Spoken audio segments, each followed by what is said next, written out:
Assalamu alaikum, my beloved students of class 5. How are you all? Hope you all are fine by the grace of Almighty Allah.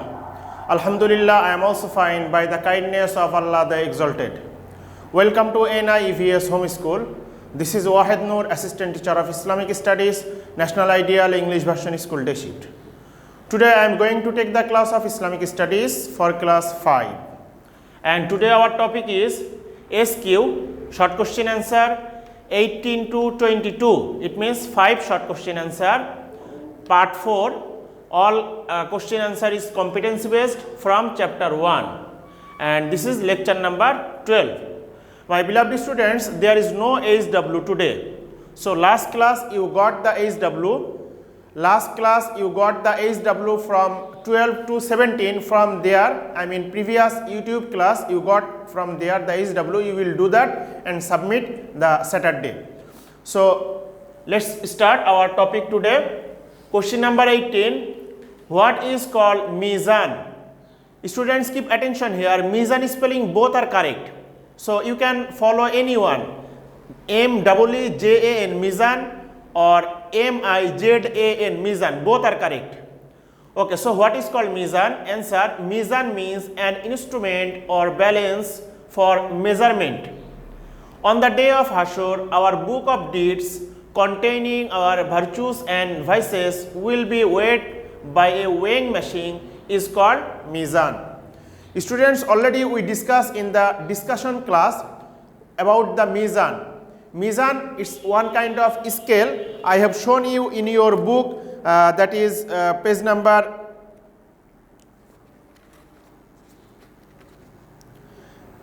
15. There is the discussion about the Mizan. So Mizan is like this.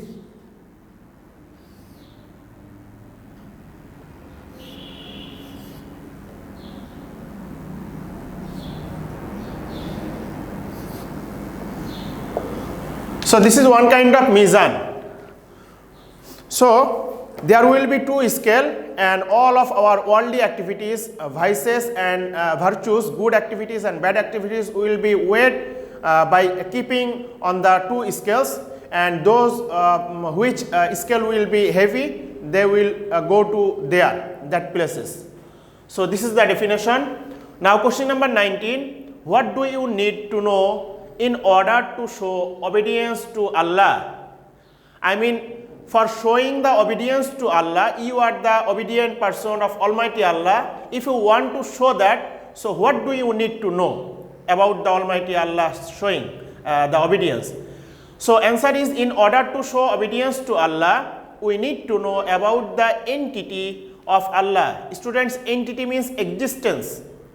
Entity means existence, entity of Allah and His attributes, and also believe in them. It means if you want to show you are the obedient person of Almighty Allah, at first you have to believe about the existence of Almighty Allah. Allah is one, Allah's existence has.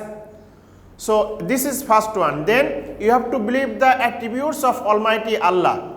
When you will believe that existence or the attributes of Almighty Allah, then you can say, I am the obedient person of Almighty Allah. Now question number 20. Why our Prophet sallallahu alaihi wasallam is called Khatamun Nabiyyin? Answer, our Prophet Muhammad sallallahu alaihi wasallam is the best and the last of the prophets. No prophet come after him. No prophet will come. That is why he is called Khatamun Nabiyyin. My beloved students, Khatamun means end. Khatamun means finish. Khatamun means last. And Nabiyyin means Nabis, the prophets. So our prophet's title is Khatamun Nabiyyin because he is the last prophet. After him there didn't came any prophet and will not come any prophet up to the Qiyamah. That's why his name is called Khatamun Nabiyyin. And when Isa alayhi salam will come for the second time before the Qiyamah, but he will not come as the prophet. He will come as the follower like us. That's why he is not the another prophet after our Prophet sallallahu alaihi wasallam. I hope you clear. Now question number 21. what will be the answer in the grave of those people who are disobedient of Allah and Rasul sallallahu alaihi wasallam?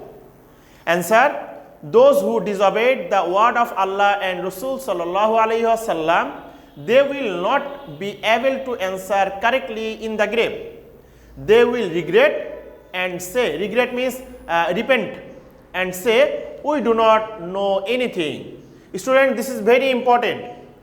Those are not obeying the Allah's order. Those are not obeying the Prophet's word, Rasul sallallahu alaihi wasallam's command. So what will be the situation of that persons in the grave?